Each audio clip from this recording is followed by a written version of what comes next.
1, 2, 3, 4, 5, 6, 7, 8, 9, 10. Royal Blue Podcast Soundcheck. Friday show live. 1, 2, 3, 4, 5, 6, 7, 8, 9, 10.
Hello and welcome to the Royal Blue Podcast. It is the Friday show.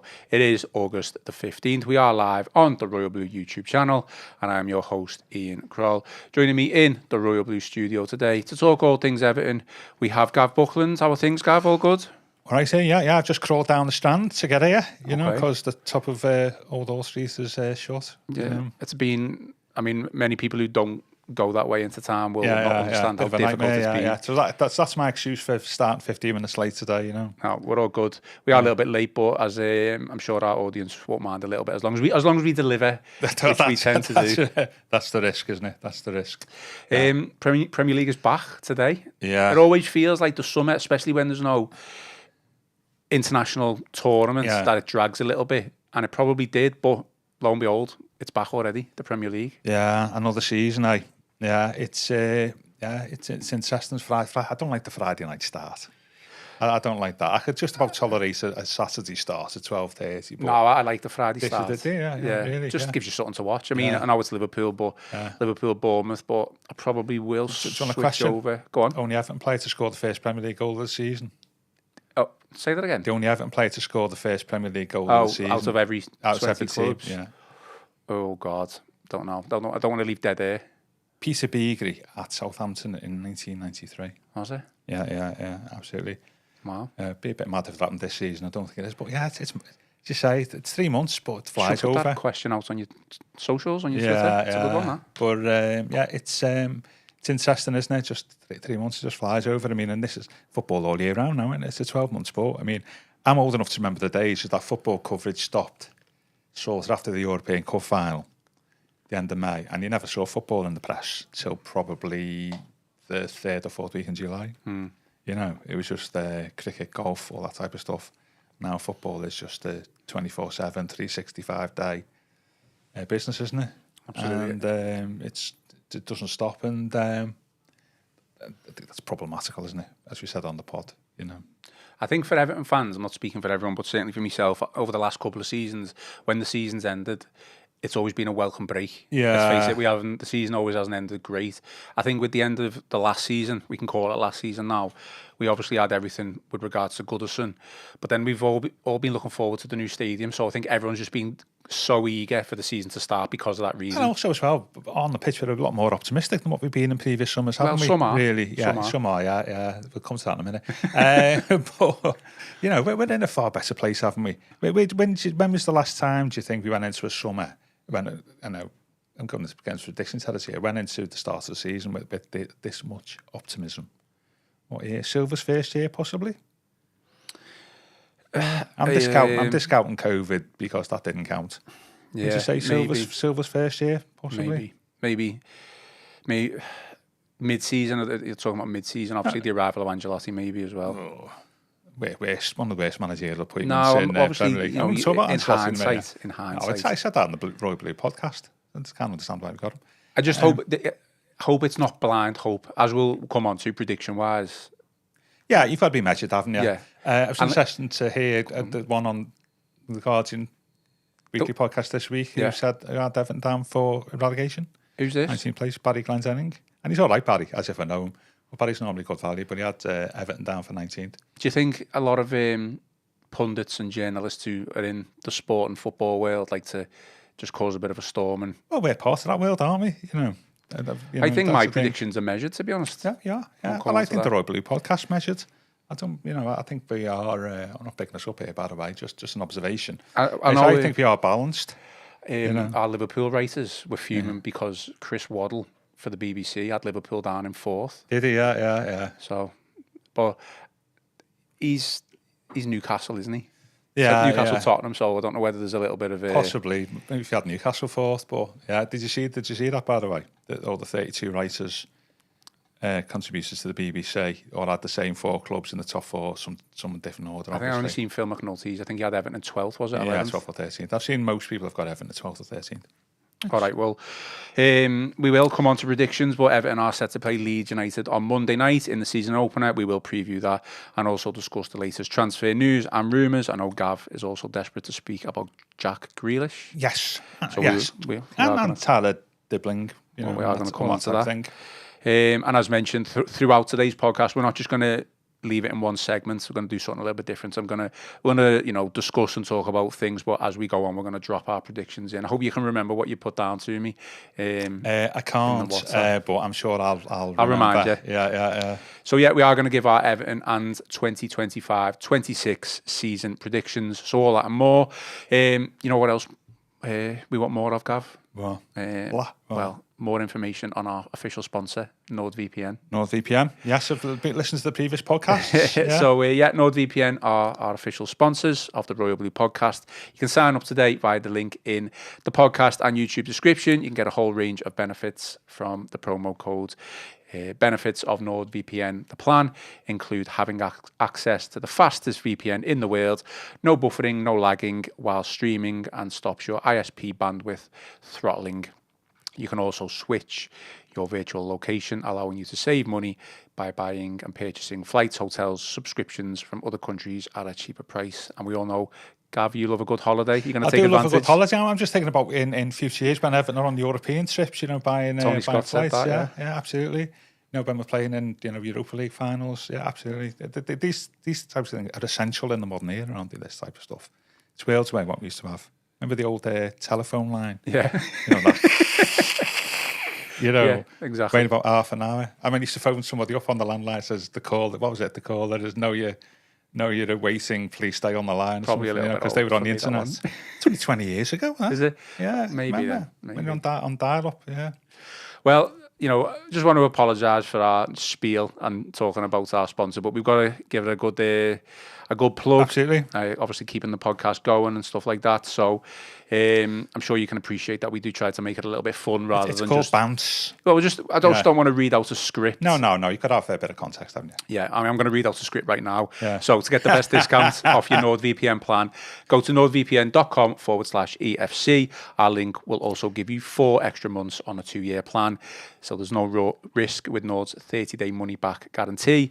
The link is in the podcast episode description. And as always, give us a thumbs up, drop us a like, and subscribe to the channel. We'll kick off with a prediction and just a reminder that we are live. So get your predictions as well in the online stream. We're going to start off with Everton's final league position, Gav. Where do you think Everton are going to finish this season? Can't remember what I said now. You sprung this on me. I would have reminded. Did I say 12th, did I? Yes, 12th. Yeah. I think that's about right. I think I'm more interested in our points tally than league position. I think sometimes that's a better sign of progress. We got 31 points in the last 19 games, didn't we, under Moyes? That equates to, all things being equal, 62 points in a season. But if we get in the mid-50s, that's what Bournemouth got last year. They get 56. If we get in the mid-50s points, that would be progress compared to last year.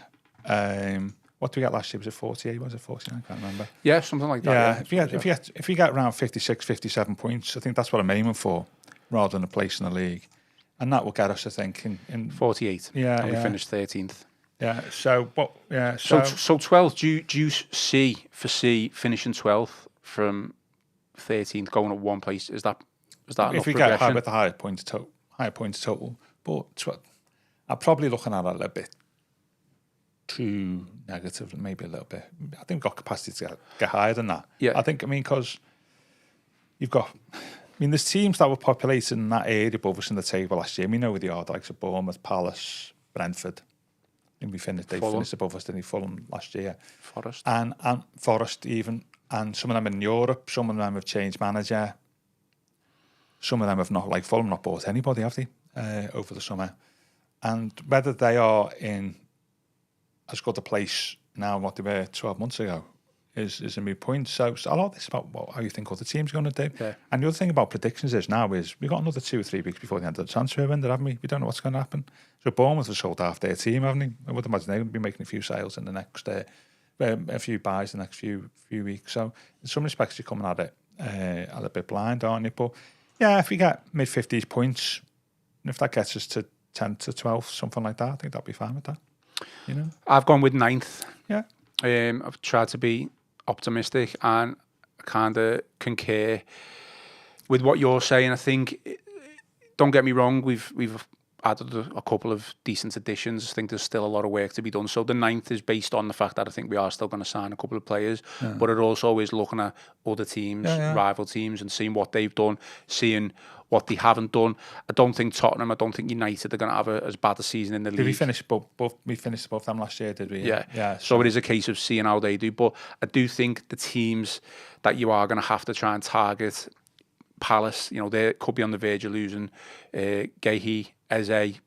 Then it'll depend on how they recruit. Fulham. And they've got Europe as well, haven't they? Yeah, they've done absolutely nothing in the transfer market so far. Brentford lost a lot in terms of the manager. 2 players so far, is it? And Rissa. Yeah, but they're going to get the lad from Bournemouth, aren't they? Yeah, obviously I know they can bring in players. Yeah, exactly. You don't know, do we? But in terms of stability. That group of clubs, and you possibly extend that to Forest and in Europe, that group of clubs, whether they have the same successful Premier League season collectively as last year, is open to debate. We're relying on Moyes, aren't we? Moyes' experience and a lot of all this. The one negative is, and this is unknown at the moment, is the impact of going to Bramley-Moore, isn't it? Playing in a new stadium. We don't know how that's going to affect us. Clubs who've moved ground have said in the past, and players have said, and supporters have said, it's a bit different, isn't it? It takes a bit of a while to get attuned to. So we don't know how that's going to affect us. So there's a lot more the variables compared to last year. There's quite a few of them. But if we get 12th to 11th, I think that'll be okay. Because if you think about it, we finished 13th last year, but Spurs and Man United finished behind us. They're going to finish ahead of us this year, you would think, aren't they? They're definitely not going to have a worse season. Yeah. So assume that makes us 15th from the start. That makes our starting point 15th, doesn't it? That means we've got to overtake 3 or 4 clubs in that cluster we were talking about. So yeah, I think 12th to 11th would be fine, but I'm more interested in the points total. If you get mid 50s, that'd be fab. I think as well, just to look at other rival clubs and the way ahead of us in terms of development and where they are. But I think if you look at the likes of Newcastle and Villa, they're not our rivals, are they? No. But what I'm saying is they seem to have hit this ceiling. I know Newcastle have got Champions League football, and they deserved it because they got there. They're struggling in the transfer market. They could lose the best player in Isaac. Villa, again, they're losing Murphy, isn't it? They haven't really signed much. It looks like Bailey might be going to Rome. Is that right? So what I'm saying, at the moment, they haven't really been able to kick on in this transfer window anyway. So could you even see a drop off from them? Possibly, but there's a gap. There's a gap there, isn't it, compared to? Well, I'm going to remind you who you think the first Premier League manager is to be sacked. I'll talk about that in a minute. We'll come on to that. I've just got a hunch on that. And I think I'd take that out of that. I'd take that away out of the equation when we finish. And so I think if we can get to, 12th, maybe 1 or 2 above, but it's the points total. I want to see a more improved points total than last year's 47. I want to see 55. That's what we should be aiming for, and hopefully we can get there. But as I said, there's a few variables there, isn't it? The stadium. I think it'd really be interesting to see how the stadium impacts our performance if it does. I'm going to slightly disagree on that. I think anything below 12th and below, I would be slightly disappointed because I don't see that I as would, progression. yeah. I think my basis is the 9th place finish is the basis of that we are going to sign more players. So, but other people are signing players, though. no, I that's know. the So, thing. but I think we've done well so far in Yeah. the window of what we've done in terms of the players who we've kept, players who we've brought in. But I may have to rethink a prediction come 1st of September if we haven't addressed the right-hand sides, right back, right mid. We've got we're carrying a few injuries at the moment, aren't we? You know, Exactly. you can't let, you know, you got the fact that, I mean, Branthwaite looks like he's going to be out for 6, 7, 8 games. Mikalenko is a doubt. We don't know. Team selection is going to be things, interesting on Monday night, isn't it? Yeah, we don't know if we signed who's fit or not, do we? A lot of people kind of agreeing with us, to be honest, Gav. Andy Duffy says I'm going with between 8th and 12th, so he's picked a whole host of spots. You can't go wrong with that, can you? Between 1st and 20th. Yeah. Toby Murray says 9th place with an FA Cup win. That'll be nice. That was Joe Thomas last year, wasn't it? Remember, Joe said that in the FA Cup win. Shelley Toffee Blues agrees with me, thinks that we'll get 9th. So I think still a lot of optimism about what we can do in the league. I think there's a sense of optimism around the club and fan base that's not been there since probably Silva's first season, I believe. And I think there's a bit of evidence for that. I mean, I always like it when you end the season well. If you end the season well, like that form tends to carry into the next season. That's why I was a little bit frustrated with regards to the noise coming maybe from the fan base, you know, when we had a good start to the transfer window and it slowed down a little bit. This was my point. When me and Joe had that good debate the other week, was that the core players that we've kept were the same players that got us to, you know, 9th in the league since Moyes came in. Great results against Newcastle.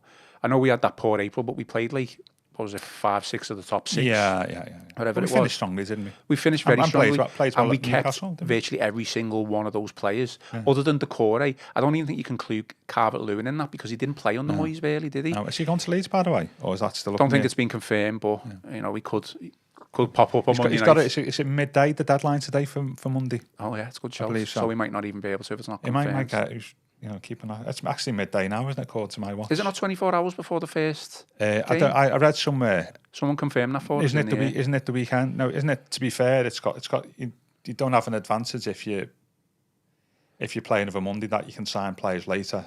I think it's the deadline. But if there's a a game tonight. Oh, that's fair enough. Yeah. No, we'll see. I think it's 12 o'clock. Okay, 12th for Gav, Yeah. 9th for me. Just to let everyone know that Chris, Joe, Connor and Tony have all given their predictions, and I'm going to put them in a little graphic, and you can... This is very high tech. You can find that on the Royal Blue channel community page. You might be able to find it on the Liverpool Echo. Where is the Everton community page Facebook for watchers? I don't know where the community page is. Where's that? Facebook? No, on YouTube. Oh, is it? Oh, right, okay. You go on YouTube. It's not called community anymore. It's called posts. Oh, right, okay. It used to be a section called the community page. Oh, I didn't know that. So keep an eye out. We post a lot of stuff today, Gav. I'll have to get onto it. That's right, yeah. Okay, you want to talk about Jack Grealish? Obviously, big loan signing for Everton. Yeah. I'm interested to hear what you've got to say about this. I think what I've got to say is, I think one of the things I said about testing our signings this summer is, would Mashiri have bought that player? Right, okay. And I think if it'd been 2017... Bought him or loaned him? Or loaned him. Or brought him in. And I think Mashiri would. And I think that's a bad sign for the start. And also as well, and I've said this a few times on the pod over the years, I don't like it when we get players, and I think our fan base is enthralled to them. You know, I can't believe he's signing for us. Why are we, you know, I can't believe he's here, you know, all that type of stuff. And I think we should be better than that. You know, I've seen better players than Jack Grealish play for Everton. You know, he's decent, but he's not, you know, he's not world class, is he?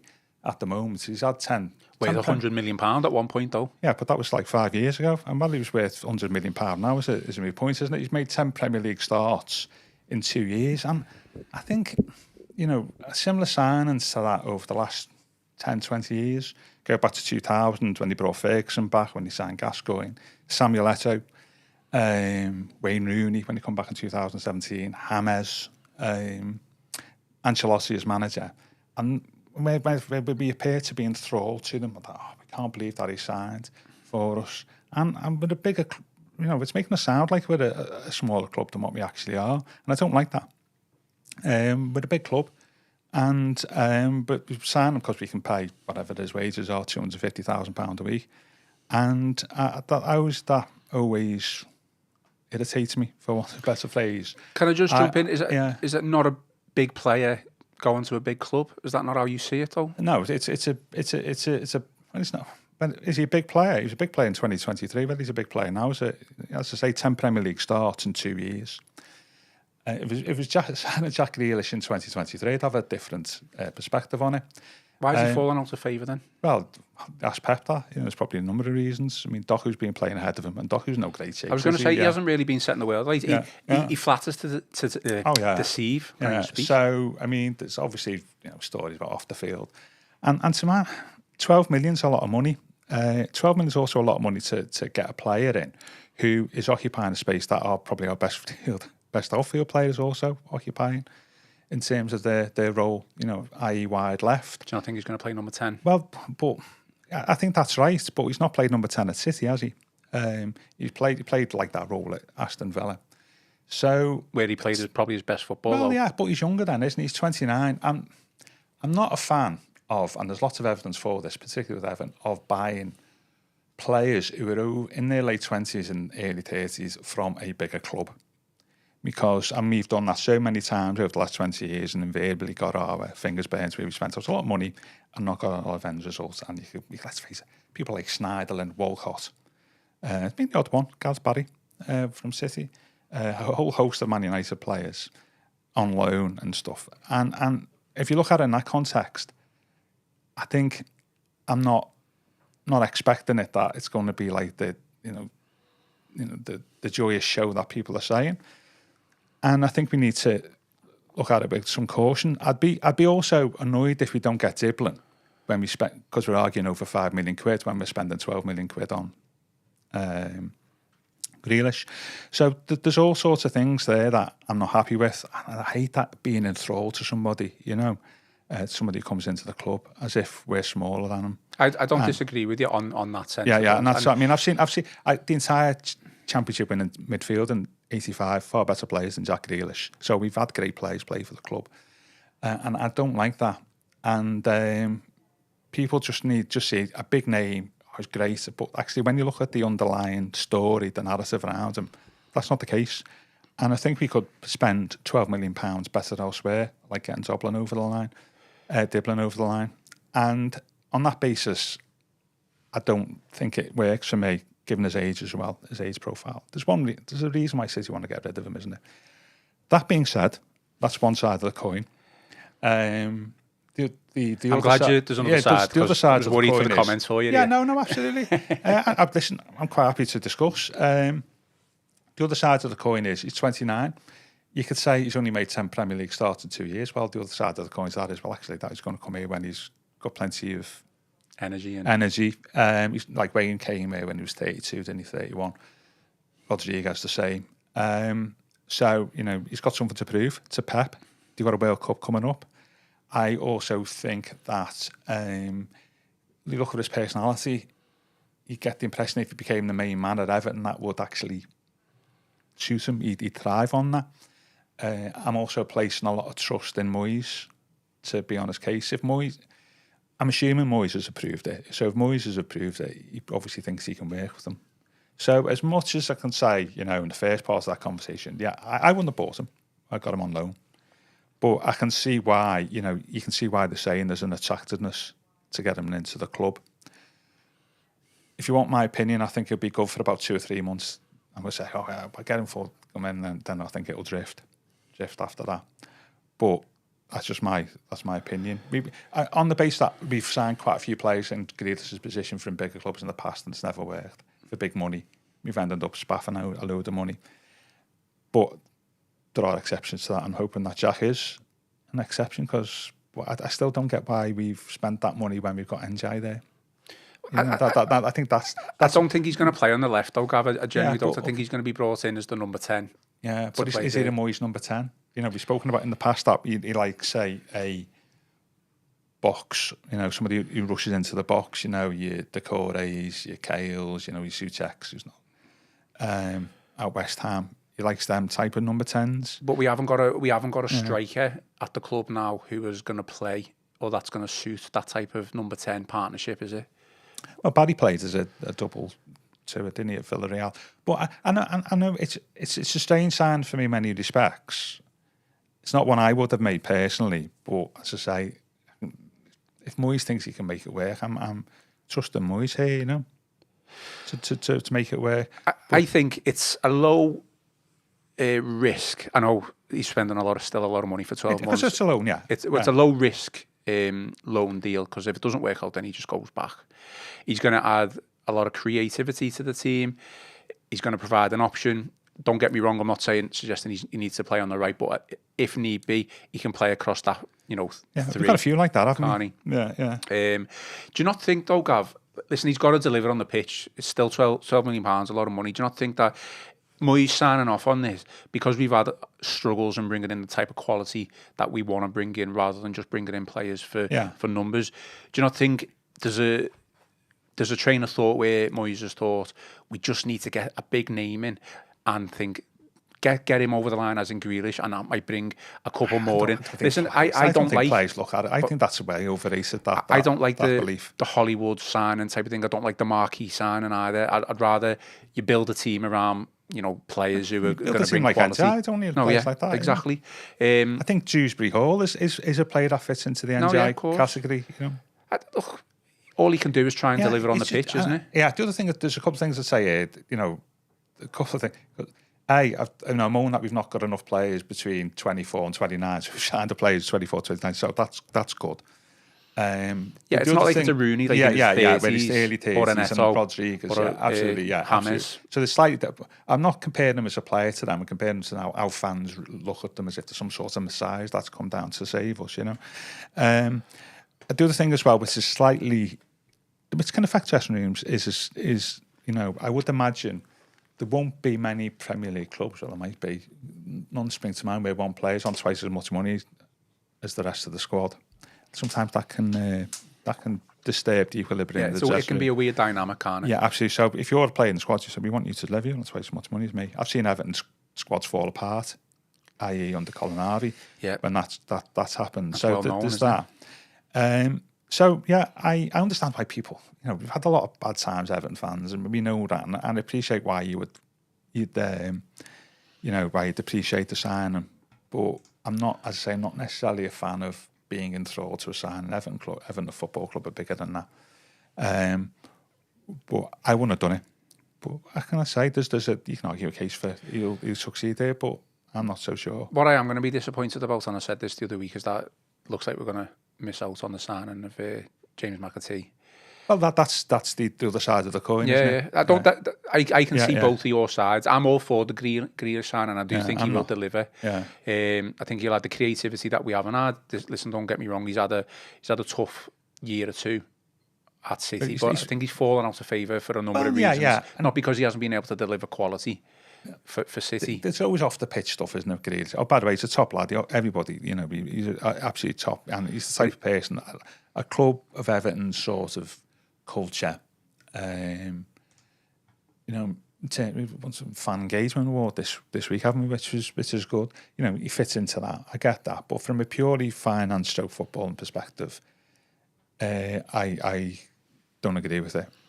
But that's that. I would be really disappointed if we don't get Dibling over the line and we spend 12 million on Grealish. I'd be really disappointed. I'm not sure that's a great footballing strategy. There's one or two agreeing with you in the comments, Gav, but there is the majority are kind of disagreeing with you. I can see both sides of it, but I'm all for this transfer. I think it'll be a success. Don't get me wrong. I don't think he's gonna bang in 20 goals a season. 3 or 4 goals a season.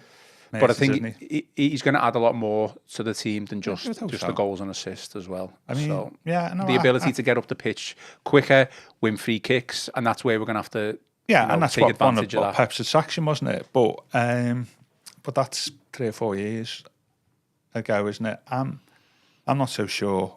There's a whole history of similar signings, as I say, Grealish over the last 20 years at Everton. By and large, he've never worked. But we'll see. The other good thing, I suppose, is he doesn't have to up. You spoke to uproot, does he? We spoke the other week about why people move. One of the things I said was the geography is always an important factor, isn't it? He doesn't have to move, does he? Which is good. Yeah, so I'm not saying. I mean, you can say the two things, can't you? Say I don't think we should have got him, but at the same time, I can see a scenario where we can make it work. I read somewhere this week that even at boardroom level, they look at it as a risk. And I know that's always a red flag with me. All transfers are a risk, though. But some are more risky than others, aren't they? But what's the risk with this? When you spend £12 million on a player who actually is, becomes distracted. That's the risk, isn't it? But then he's gone within 12 months. That's dead money, isn't it? At least if you buy somebody a transfer fee and it doesn't work, you normally got value in the market to sell them again. Usually when it doesn't work on the transfer, when it doesn't perform on the pitch, you usually don't get your money back. But that's happened to us loads of times, hasn't it? But it's like renting a house, isn't it, compared to buying, in some respects. I get that, but the one thing, we shouldn't be enthralled to people who come to Everton Football Club. I get it. I get it. Just watching the old, I love Duncan Ferguson, but just watching, snippets of the documentary that Alan Myers did with Sky. I haven't watched it all. I'm gonna watch it all. But the scenes of when Ferguson returned and stuff like that. Like, don't get me wrong, I was a kid back then, and I was made up that he was back. But when you look back, you think, it was great that he came, but what benefit was it really that he came back to the team? We didn't progress as what we wanted to. No, but and Gaza came at the same time, slightly different. Yeah. This is different to Ferguson, though. No, it's different to Ferguson, but the same type of, idolism, isn't it, in some respects? And from early on. I mean, Ferguson got highest paid player at the club, wasn't he? He was averaging 16 Premier League starts a season. Let me just check something. Oh no, I just wanted to make sure that who your player of the season was. It's not Grealish. No. I just know whether you were contradicting yourself. I tell you, nothing would delight me more than Jack Grealish being our player of the season. What I'm saying is I don't buy into the wider fan beliefs and of that about he's a top player. Everybody be talking about us. They won't. Well, they are. A lot of people. This has been big news all week. Well, I'm not so sure. Well, because we follow Everton, that's why. But I'm not sure. Been all over Sky Sports, Gav. Come on. Yeah, for a couple of days. Listen, it's your opinion. It's your belief. You're entitled to it. Yeah, absolutely. People can challenge you. And you can challenge back. I'd say the evidence is not there, is it? Really? Michael O'Halloran, Gav, you are absolutely spot on. Well said. Yeah. But there's a lot of people also. Well, that's fine. But that's I've spoken about this a lot to people who do other stuff to concern Everton this week, and it's the same sort of reaction. Some, I see where you're coming from. 100%. Carl Molyneux, people are supposed to give this a like, not a chance. Carl, listen, this podcast is all about debate and opinion. Absolutely. If you want agreeable, boring shows, that's not in reference to any other Everton podcast, by the way, but if you want that, go somewhere else. Yeah, if we're going to be totally honest, this podcast is always about people having different opinions. And if you're only just joining this podcast now for the first week or the first couple of episodes, then stick with it, get used to it, and get used to the debates. Thanks for watching. Well, you've always got to have a balanced conversation, and I think my opinion about Grealish there is balanced. Well, you've given both sides of the argument. I know the side I think is probably going to happen, but I've not ruled out the other positive bit happening, and nothing would be more delighted than me. But I disagree with you in the sense that it's a low risk move. £12 million is not a lot these days, even for a 12-month deal. No, it's not. Our wage bills, 160 million. 12 in the grand scheme of things, 12 million out of 160 million on one player is a hell of a wedge. Listen, it's a lot more than I've got in my bank account. Yeah. However, if it doesn't work out, my point is that he can just go back. Yeah. I totally get that as well. I totally agree with you. And you haven't got long to it was a similar profile we did buy, and it never worked, was Theo Walcott. He was broadly the same age, England winger, being out of favour from England for about 18 months, 2 years, the same as Grealish. Arsenal, not sure what his position was with Arsenal when he came, but that didn't work out either. And that's where we did spend a lot of money. It was £100,000 a week on Theo. Was it 24 million quid? So that sort of proves your point. Long term, I'm going to I agree and disagree. Sitting on the fence a bit. Theo Walcott didn't work out long term. However, he was brought in January when Cenk Tosun came in under Sam Allardyce, wasn't it? Let's face it, we spent 20 million each on both of those players, so obviously 40 million. we were in desperate need of some sort of a new attacking threat to keep us up. And we weren't going down. no, by listen, then, listen. I agree. We weren't going down. Yeah. We finished 8th, was it, that season? Yeah. Under Allardyce. The point was they were both brought in to ensure that we stayed up. Yeah, we would always go. I mean, I think they'd agreed to Tosin before Allardyce came, hadn't he? I know. Listen, we don't want to talk about that because the time is oppressing. But Walcott, I'm just proving your point here. What you say about like the thing about a loan deal that doesn't work, you can go after 12 months. Somebody like Walcott, who we bought on like £6 million a year wages, £24 million transfer fee, whatever it was, that didn't work out from early on. We just lumbered with him then for what, 4 years, was it? But that's not going to be the case with Grealish. No, exactly. And I think Grealish has got more to his game than what Theo Walcott can offer. I think Walcott was just all about pace. He wasn't really the best finisher. He didn't really have... Theo finisher. I don't know. Just didn't do enough for Everton. Let's move on before the comments explode. I totally agree with that. Agree and disagree, can't I? I've not got a problem with that. Okay, let's go to some predictions. Everton top goal scorer for the season. Did I say Beto? I think you did. Yeah, that was before. I presume there's no truth to these stories being reported about. Yeah, I don't know where that's come from. I don't believe it, to be honest. What I would say, I originally went with Beto, but I'm not changing my mind because of these stories. I had a rethink about how much game time he's actually going to get now. Don't get me wrong, I think he'll start against I think he'll start against Leeds on Monday. However, as the season progresses, I wouldn't be surprised if Barry starts playing a lot more. So with that in mind, I'm going with Iliman and Dye as the top goal scorer. Although he's going to miss a chunk of the season as well, probably a month's worth of the season in December. Do you think that will get another striker in? I think we probably need it because I don't think Schmitty's showing enough to be the third choice. And if we get another striker in, whoever that is, then Schmitty goes out on loan.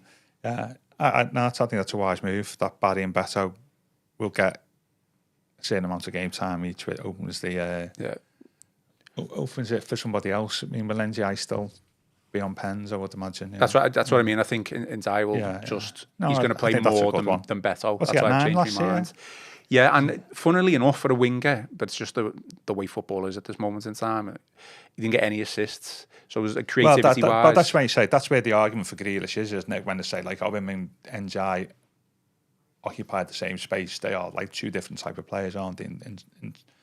To some degree, NJ, he's a different profile, and he's more of a goal scorer. I mean, you have to talk about playing him centre forward himself, but. I think that's a good shout. Everton player of the season. Who do you think it'll be? I think we've gone the same with this one. I've gone with Kane and Dewsbury Hall. So have you? Yeah, have I? Yeah. I know all your predictions. Did you look at mine before? I've made them all in a nice little graphic. I like what I've seen him and what I've seen of him previously. He's ideal signing that we should be making. What, 25 is he? Premier League experience. I think he's a really good player, really good signing. Where do you see him? Because we've had a bit of debate. Obviously, he's come in and people immediately think, we could play as the number 10. But it's like an 8-ish, isn't he? That's what I thought he'd be. And I think the Roma game, you could see signs of that's where he would be better off playing, to be honest. I think a little bit deeper. I think he's got. If he has plays like I've seen him play before Everton, and I only saw brief snippets the Roma game from what people said, then I think he's in for the shout. Now, it'd be interesting to see here when you polled a lot of Everton supporters, how many people will pick Branthwaite as the player of the season. Yeah. In other words, do you think that he's just going to be a bit of he's going to be injured? Like, I can reveal that no one out of the Royal Blue podcast contributors has. Is that a bit of a worry? I think maybe, at a guess, it's more in the sense that we've got some 2 or 3 exciting attacking players, and you would always pick a striker, a winger, or a midfielder over a defender. It's going to be highlights reel and all that type of stuff. But let's face it. I might be wrong in this, but obviously Gay was player of the season last year.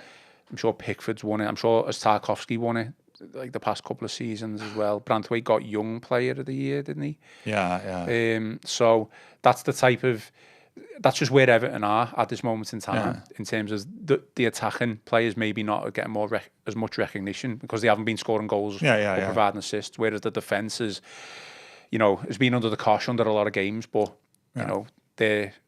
There's a reason why Jordan Pickford tends to be in and around our play of the season every year, isn't it? Really. Exactly. Well, no, I think it's good that there's a few options there. Ian Coody believes Beto will be in double figures by Christmas. I'll take that all day. Jeff Thompson. Well, why not? Oh, exactly. Yeah, why not? I'm with Gav. Double figures for offsides, maybe. Yeah, I said the other week, he's the best goal scorer of offside goals in history, isn't he? Best, so they all tend to be absolutely brilliant finishers. That's why I said it. Yeah, someone who agrees with you, Gav. Jeff Thompson, sorry. I'm with Gav. Grealish is a good player, but I don't like the Hollywood signing type of deals. Yeah. And I also worry that him dropping off after a few weeks. Yeah. Kind of what you said. Yeah. Kieran Dewsbury all then, you think Everton's going to be Everton player of the season? Okay, we'll come back to some more generic predictions, Premier League winners, FA Cup winners, League Cup winners, etc. Before we do, the right-hand side, I know you're keen to talk about that. I'm not sure what's going on with Dibling. There's been stories all the on, off. Well, Southampton have, according to reports, Southampton have come back to us with another made us an offer. I always thought we had to make them an offer. I just think they need to probably sell that as well. They're just trying to get the best deal they can. This is a classic case of what I said on the pod the other week, isn't it? Sometimes, you get a position where you can't afford to buy a player, but you can't afford not to buy them even more. And I think Dibling's probably in that category. I mean, we may be stretching ourselves on PSR, but haven't gone all the way down the road on this. You end up... This is what happens in finance, is you'll spend a load of money or offer a load of money and then end up quibbling about a couple of million at the end of it, And, I know they're talking about the sell-on clause and all this, but Evan, just do it. Just buy him, I know this is a silly analogy though, but it's like buying a house or a car. You'd always want to think that you've got the better end of the deal though. Do you think there's an element of that to it as well? It's like you just as an example. I get the optics of it, yeah. No, just let me just use this silly example. I think 5 or 6 years ago, I bought a car. Yeah. Now, when I bought it, they knocked like 100 quid off, and I was like, great, got a good deal here. But they probably thought, just knock that off. Yeah, because they'll go for it then. I get that, but the difference is we've got a deadline. I mean, cars? You might have a deadline or not, but just do it.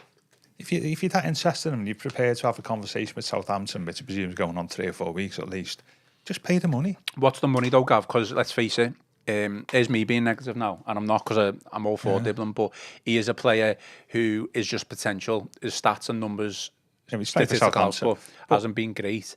He's playing in a championship team. Let's face it, all that we can go off is a couple of, outings in the Premier League where he has shone, but it's just a case of basically teams knowing that this fella's got potential. There's a lot of I know exactly what you're saying there. But stats don't mean everything. I mean, what was Cole Palmer's stats before he went to Chelsea? No. I think he made his debut against Everton, didn't he, Cole Palmer? As a striker. But everyone knew he was going to be a top talent, though, didn't he? I mean, when I seen him against Everton, he looked like a Bambi on ice a little bit, But what lots of people, there's a few Arsenal fans saying he was the best player seen against Arsenal last year. So just do it. I mean, just pay. I mean, okay, you don't want to get your pants pulled down completely, but if it's the sort of top end of what you want to pay, or shorts pulled down in the summer, is just, if it's a very top end of what you wanted to pay, just pay it, and get him in. I think. Because the point is that why have you gone down this road of 3 or 4 weeks of negotiation? I agree, but he clearly wasn't the number one target. There's been other players that the club have maybe been interested in, and he's obviously been in top 3 or 4. Look, this is what happens. This is what happens when there's a transfer saga, as obviously they call it now, and fans do get frustrated and impatient when it gets to I think Everton have, from what I know, Everton have had 37 million near enough with add-ons. Southampton were kind of looking for like 45 with add-ons, but like the frustration comes then at the point. Well, just pay it then. Just pay. Yeah, it's not as simple as that, though, is it? Midway, just pay a bit more than what I'm not saying. Southampton probably pay 45 and not 40 with add-ons. Just do something. You know, just do something. Just hit it. Buy him. If you're paying 3 or 4 million over a 5-year contract, is less than £1 million a year in terms of amortization. That's what it is, isn't it? You know, if you pay 37 to 44, there's £1 million a year extra on a 5-year deal. We're not going to breach PSR by £1 million, and if we do, nothing's going to happen to us. So, if you want him that much, then just buy. No, I am of that opinion. What's the alternative? What's the alternative? Okay, well, here's a question which I was thinking about before. Are we better off buying a Tyler Dibling, say, for instance, if the fee gets to about a 45 to a 50 million? Yeah, I wouldn't pay that much, yeah. Okay, I know but you're saying buy it. Buy it. For some of the numbers on the table that are being quoted in a specific range, yeah. Or would you go for a lesser... maybe not lesser quality player, but maybe an older player who you could come in and you know was going to, you know, at least add that little bit of quality. Do you pay a 20 to 25 million on 2? So you've spent that 50 million across 2. You've got 2 wages, haven't you? Well, yeah. Yeah, that's the thing, isn't it? It's the wages that's going to kill you there. I know. And listen, I've not got a problem on that. But if there's a right winger or somebody who plays wide right in that category, yeah.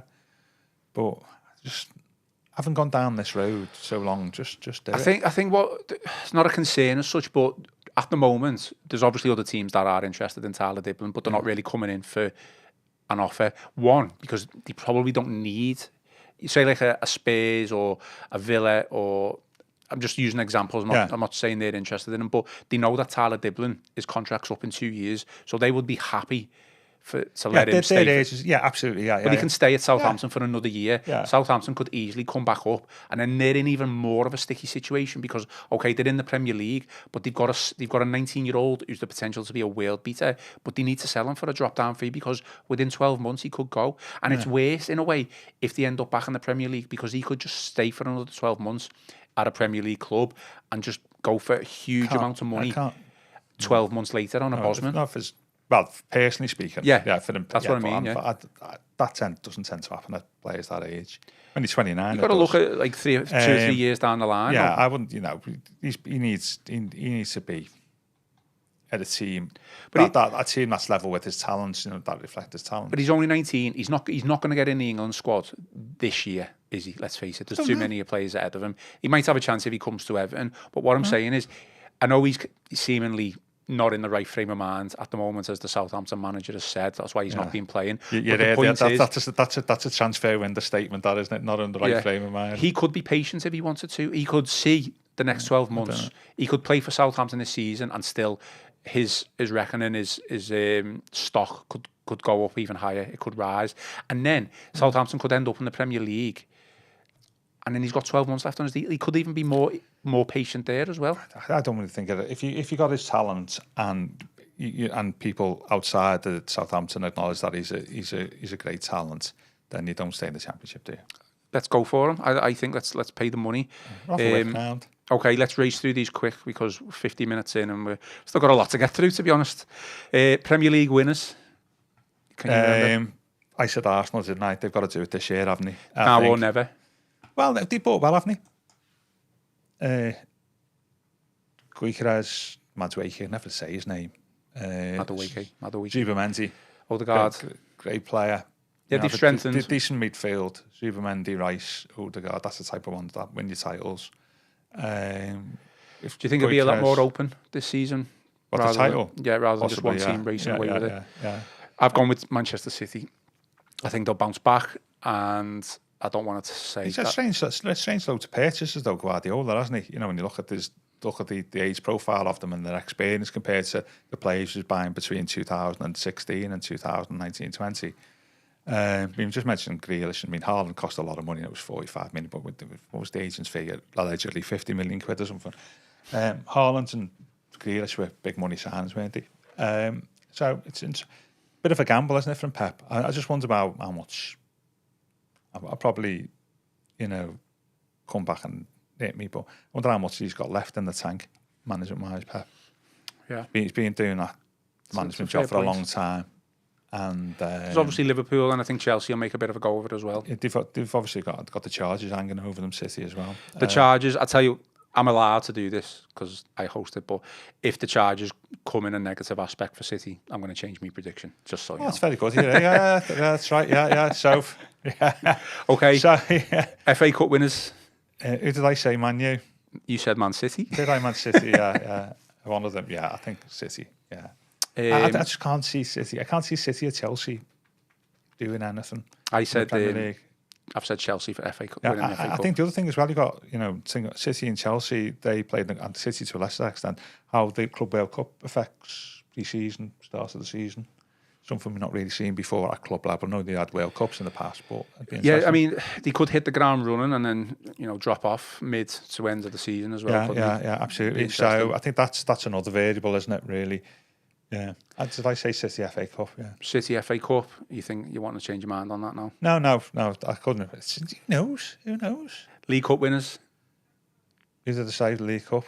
Man United. Yeah, about right. I've said Manchester City. Yeah, I think City are always going to be, because of the depth of the squad, they're always going to be in and around the business end of cup competitions. Well, all the top 3 or 4 are, aren't they?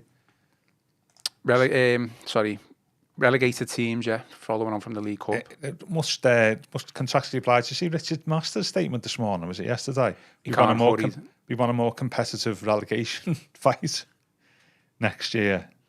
We can't have the bottom 3 going down yet again, because it's happened the last 2 seasons. Is he allowed to say stuff like that? Well, that's a very interesting point, without saying smaller clubs. And I thought that was an interesting take, really. Well, more competitive relegation. Well, competitive what way? Competitive like we want to get relegated. The CEO of the Premier League he's got calling for a more competitive edge to the league itself. That's a weird one, isn't it? Well, it's not exactly selling the product there, is he? And I think if your starting point at the moment in football predictions for the Premier League is for relegation teams, the 3 that came up, I don't think you're going to be far wrong. I'd say Sunderland and Leeds, they're big clubs, aren't they? Like ourselves, possibly, but the gap is ginormous. I mean, I suppose what you'd say, you'd fancy maybe 1 or 2 in the Premier League last season. Who had good season, we say they might drop off, whether they get caught up in that. I have gone with Burnley, Sunderland, and a bit of a curveball, just because I think they've lost a lot of the stability that has made them what the team that they are, Brentford. Nice. Yeah. I've heard a few people say Brentford. I could be completely wrong. Keith Anzu, he was the coach, wasn't he? Was he the set piece coach? He used to be a podcast host, Keith Anzu. Yeah, there's a to get him on when we play Brentford then. Yeah, he used to do it in Ireland. He was very good as well.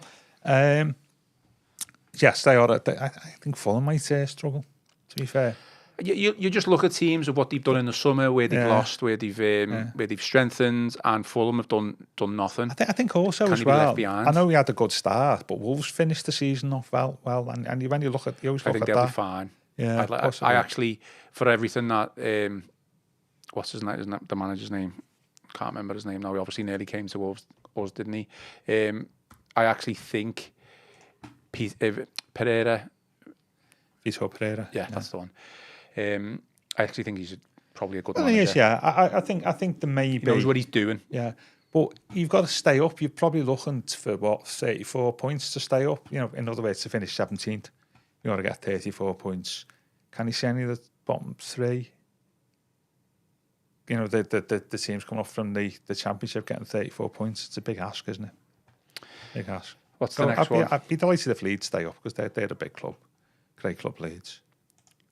So relegated teams done. First manager to be sacked. Yours is an interesting one. Yeah, I said Emery. I just think that I've just got a funny feeling that, as you say, they've not bought anybody.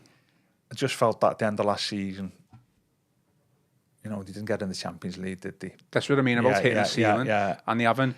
Almost to an extent of standing still without signing anyone. You drop off. You just naturally drop off. I've just got this gut feeling that they'll struggle right at the start of the season. Let's face it, they've lost Rashford and Asensio as well. Yeah. And I just got this gut feeling that they may struggle really badly at the start of the campaign, and having said that, Emery's a really good coach, isn't he? So you'd maybe have faith in him to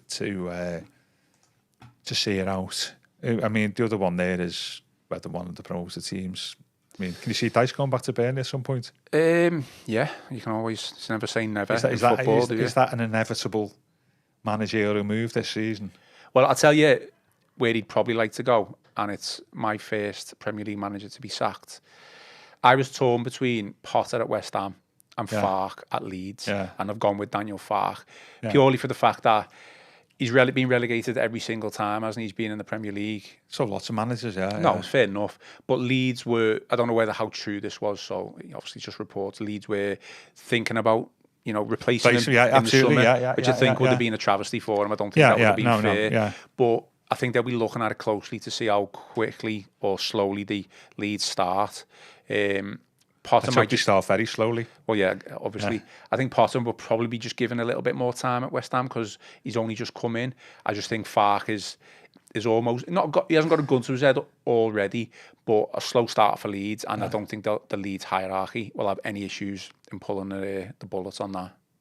So I think he's my first Premier League manager to be sacked. What you're saying there is, if one of the bottoms, the three clubs that came up, if they sack one of the managers, one of them sacked the managers, that Dice will probably be first in the queue to get the job. Yeah, I think he'd be right. Yeah, I do. Yeah. What else have we got? Right, very quickly, where are we? Champions League winners.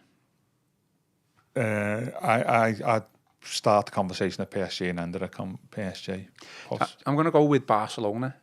I think that they should have been in the final along with PSG. I think they threw it away against Inter Milan. You got to have Inter Milan.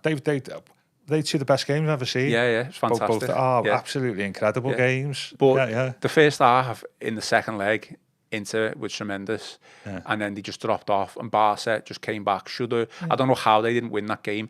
And let's face it, PSG deserved winners of the trophy. The final itself, Barca would have given. I know what you're saying. Barca would have given PSG a far better game, and say, I get that. But that doesn't get away from that. They were two fantastic games of football, two of the best I've ever seen. So you're saying Barcelona? Yeah, but we'll say. Well, that's the other thing this week, wasn't it? That what you always got to keep an eye on what's happening in the wider game. The proposal to play Villarreal in Miami in December. We'll have to talk about that another time. What I will say is, you always say history repeats itself, and I do think that every now and again you get an English player playing for a Spanish team who ends up winning the Champions League. So obviously I know Trent Alexander-Arnold's at Real Madrid, but could Marcus Rashford prove everyone wrong and win the Champions League at Barcelona? I think that will happen. Conor Gallagher at Atletico Madrid there as well. Yeah, there's another one. Yeah, no, exactly. Okay, let's take all this into account. Team selection, but also bring in Jared Branthwaite's injury record. Are we a little bit concerned about that? Yeah. Absolutely. I said the other week that, talking about his prospects and... Not confirmed by the club, by the way, until probably 1:30. Yeah. So we don't know. Speculate. You can only say what's being said. But, as you seen, that's why he's never played the first game of the season in his career. No. I think he's been injured going into... Is it all last 3 seasons been injured going into the start, has he? August off, doesn't he? Yeah. To go away, yeah. Maybe you should get a NordVPN for while he's away. Yes, Gav. Get him on. I think it is a little bit. It is. When we talk about... Lots of things have got to happen, haven't they, for the player to fulfil potential, and staying injury-free for large portions of his career is one of them, isn't it? And I think, I'm a little bit concerned. 6'5", isn't he, Branthwaite? He's a big lad, and maybe some bizarre. He may still be growing stuff, Yeah. But I am. It's World Cup year as well. I brought this up the other week. Tony Scott kind of didn't dismiss it, but we didn't go into detail on it. Since the start of his career, including loan spells at PSG, Branthwaite has sustained a total of 8 injuries. It will be 9, including this one if it's been confirmed. And some of them he's been out for not considerable length of time. Niggling ones, isn't it? And some of you, but he's missed a total of 46 games, and his total number of days out since 2020 has been 267. That's stats coming from Transfermarkt. So it's 9 months, that, isn't it? Read into that what you want. I just think it's disappointing for us, obviously, because he he didn't travel to America as a precaution. He didn't feel it was right for him to do. He came back against Roma, and I thought he looked fantastic. I thought he looked really good. He was going to be my man of the match if we hadn't conceded. Ended up giving that to Kane and Dewsbury.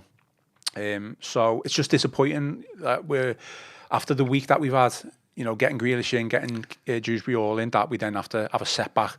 And I'm including Mikalenko in this as well. Yeah. That Branthwaite is now injured and potentially injured and could be out until September. Slightly worrying at this moment in time that some of our emissions in the transfer market thus far are coming back to bite us already, aren't they?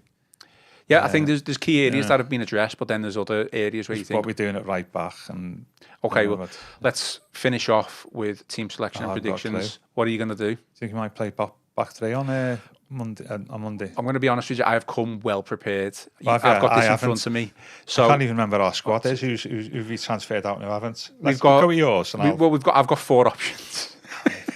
Got another hour. No, Moyes' press conference starts at 1:30. Why don't we carry on this till 1:30 and we can do the press conference? No, you tell me what you think we should do, because I've got it here, so it's not like I just copy it. He's not going to play Asno at left back, is he? No, that won't happen. So what options have we got there? Well, it's a 3 at the back, isn't it? Wing backs, or he's 4 at the back, and it's either Coleman, but I don't know where he's up to with his fitness and match fitness, or McNeil. Yeah. At left back, and at least then that gives you a naturally left-sided possibly player on the left, but he's not a defender. McNeil, he'd be as a in the 5 in the middle, like in the 3-5-2. He'd be in there as a wide left, wouldn't he? Possibly, I don't know. I mean, shall I tell you what I'd go for? We would be Keane, Tarkowski, O'Brien. So okay, 4 at the back. Let's do that one first. So I would go, if it was 4 at the back, Pickford, McNeil as the left back, Tarkowski, Keane, and then you've got O'Brien as your right back. Yeah. You've got Garner as your number 6. You've got Gay in there, and then you've got Kane and Dewsbury as the number 10. Yeah. And then is that closer to a 3-man midfield rather than a?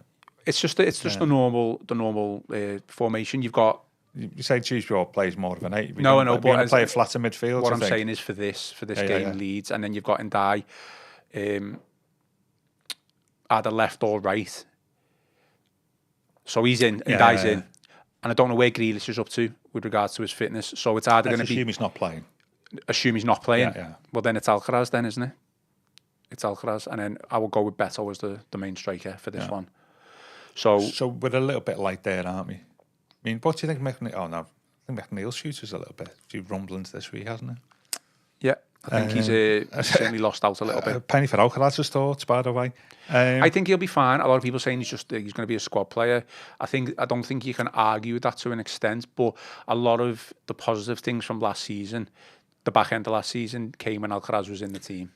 Yeah, as the number 10, by the way, not on the wing. Yeah, absolutely. Because he always shifts in anyway, doesn't he? Yeah, I think that's probably going to be in there, because I don't think there's not many more options there, is apart from playing Barry instead of Beto.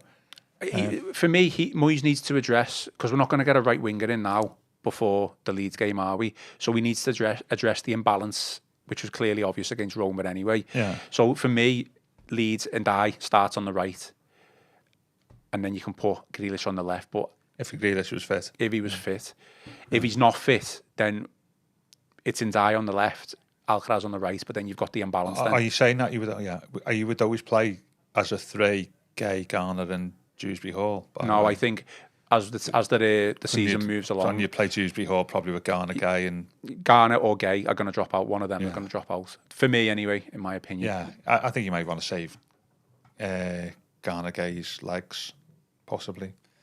But yeah, no, I think that's about right. Tell you what, if Keane and Tarkowski start, that will be, how many seasons would they play together in the Premier League? 10, something like that. Yeah. Prediction, Gav.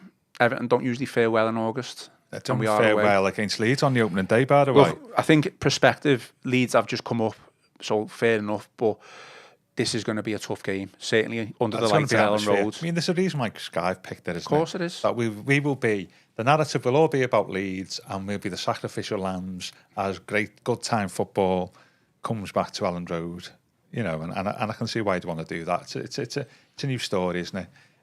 On that basis, though, the last few years we had a decent record before they went down, didn't it? Did we win draw. So I'd settle for a draw, 0-0. But yeah, go goalless. But see, I mean, the promoted team, Leeds, aren't they? You know, I mean, and I get like it's a great ground and great fan base and all that, plenty of noise, great atmosphere, but they're still a promoted team, aren't we? We should have more in the tank. Yeah, it's not like because we haven't bought a right winger, we're forfeiting this game. Yeah, that team that we've kind of their team against our side, the team that we've kind of agreed on or we think we'll pick should be able to beat Leeds. Sometimes football just doesn't work out like that. No. I'm going to be positive, 2-1. I think we'll win 2-1. I think we'll weather the storm and we'll, whether we come back or we, from a 1-0 deficit or whatever, I think it'll be 2-1. Yeah. Let me just quickly address.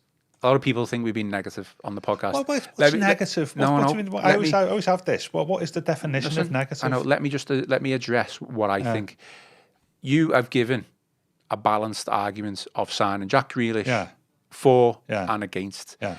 That is one, what this podcast is about. Yeah. Two, I disagree with you. Absolutely. That is another thing what this podcast is about. So it's not either me or Gav being negative. He's just given his balanced opinion. He's put forth two arguments and he sided mainly with one. That's fine. You can disagree with him either way. But it's my interest. I have conversations about this, about what is a negative opinion. And I always think a negative opinion is an opinion that's expressed that the person thinks that this is not what Everton fans believe. So majority, it goes back to what I was saying, that all Everton fans, majority of Everton fans, therefore, I believe that Jack Grealish will be a success, great sign, and top player in England, international great. Anybody who thinks that's not the case is accused of having a negative opinion. I've not got a problem with that, but I don't think that's a negative opinion. It is just another opinion. It's not. I had this conversation the other week over that's something on the podcast. I can't remember what I said. When you put it out and getting loads of stick underneath. And it was about Tierney Barry, wasn't it? Tierney Barry, yeah. About playing as a 2 and then playing as a 1 at Everton. But is that something to be? And I haven't seen him. I don't think it is a worry.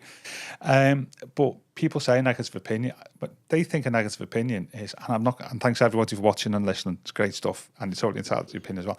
Is we have a view of a consensus of Everton. The consensus of Everton fans is this is a great sign, and if you don't agree with that, then you are accused of being negative. But I don't think that's right. You're just expressing an opinion, and I think as long as you keep it balanced, and I don't to be fair, I didn't think the Barry arguments I did. I think I went a bit too footed on the Barry one, so I can see why I got stick over that. I think just giving a balance sheet. I'm entitled to my opinion. And you are, People are entitled to theirs. I disagree with you, but right. only time will tell. And I'm absolutely sure that you hope that you are wrong about Jack Grealish. Absolutely right, yeah, absolutely. I love it. And nobody would be more delighted than me to see Jack Grealish be a success, but I see a lot of history repeating itself. And regardless about being a negative or opinion or whatever, is you should not be enthralled to somebody coming to Everton Football Club and think that they're the saviour and that why they're joining us, they're a big name, why they join us, we're lucky to have it. No, Everton Football Club is a big football club. If they're coming here, they should be privileged to come here. No, we shouldn't be privileged to have them. I think that it's different. That annoys me, to be fair. I think it's different with Grealish. This is different, slightly different to like a Neto, a Rodriguez. Oh, absolutely, but similar vibes. Like that. Similar vibes, but I think as well, for the kids, to see Grealish as a household name. I get that, and we've had that. I started off by talking about that tonight. That actually we've had a lot of rubbish over the last several years, and I totally get why it's a bit of, bit of good news. I totally get that. But it just generally happens too often for me, and it shouldn't.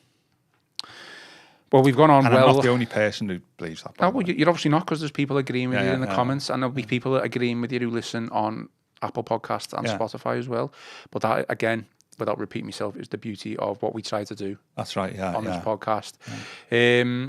We've gone on well longer than what we would normally do, so thank you for everyone for sticking with us on the live stream. Thanks for those who are listening on Apple and Spotify. I guess we don't play until Monday, so bumper show ahead of the Leeds opener. You can listen to over an hour with me and Leeds Gav. top on, by the way. It was the only one that was washed. Yeah, you do. Oh, it's been washed, has it? Yeah. Well, Not after me breakfast this morning.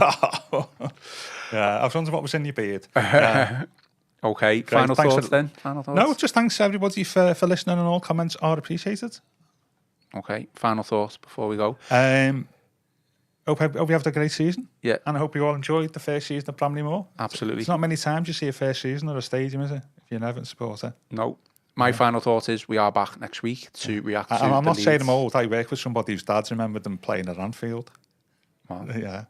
Okay, I'll just finish off to get the best discounts off your NordVPN plan. Go to the podcast episode description box, which is nordvpn.com/EFC. Our link will also give you 4 more extra months on a 2-year plan.